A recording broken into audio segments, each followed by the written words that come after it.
بسم الله الرحمن الرحيم. تبارك الذي بيده الملك وهو على كل شيء قدير. الذي خلق الموت والحياة ليبلوكم أيكم أحسن عملا وهو العزيز الغفور. الذي خلق 7 سماوات طباقا ما ترى في خلق الرحمن من تفاوت فارجع البصر هل ترى من فطور ثم ارجع البصر كرتين ينقلب إليك البصر خاسئا وهو حسير. ولقد زينا السماء الدنيا بمصابيح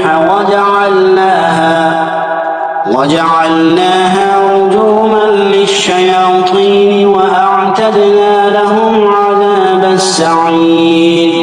وللذين كفروا بربهم عذاب جهنم وبئس المصير.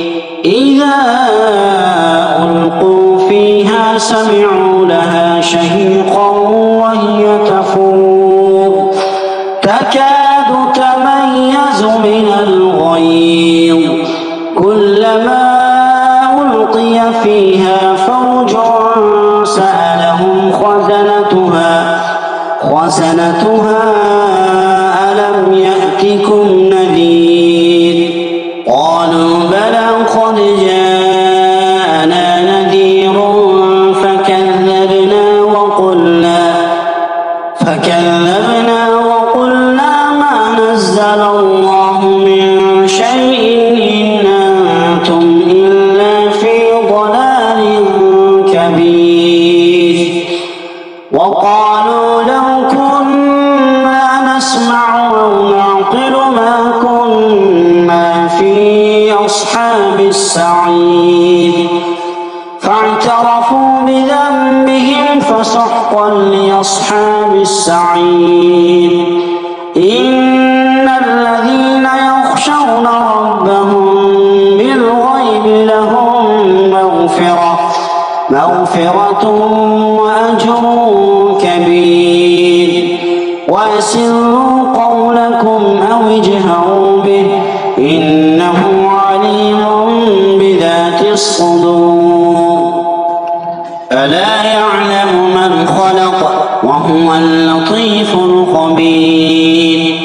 هو الذي جعل لكم الأرض ذلولا فامشوا في مناكبها وكلوا من رزقه وإليه النشور.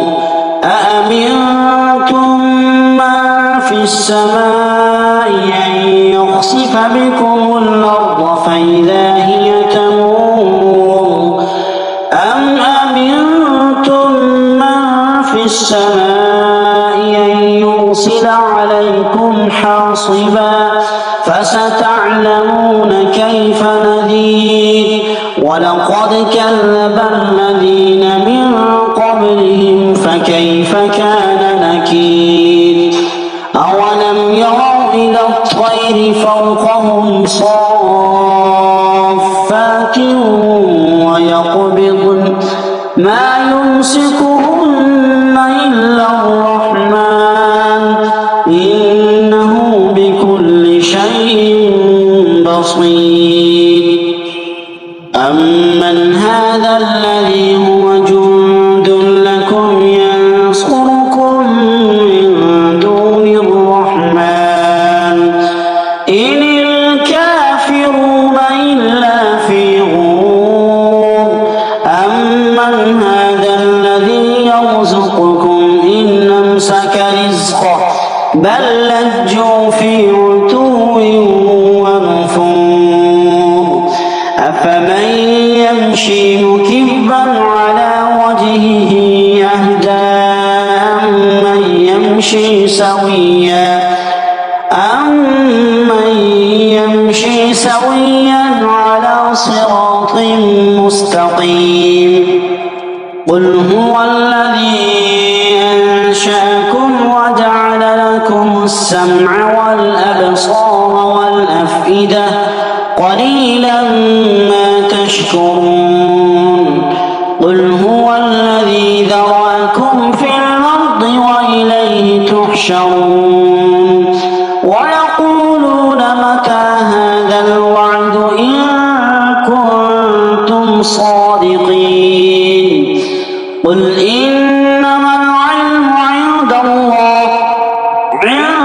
الله وإنما أنا نذير مبين فلما رأوه زلفة سيئت وجوه الذين كفروا وقيل هذا الذي كنتم به تدعون قل أرأيتم إن أهلكني الله ومن معي أو رحمنا فمن يجير الكافرين من عذاب أليم قل هو الرحمن آمنا به وعليه توكلنا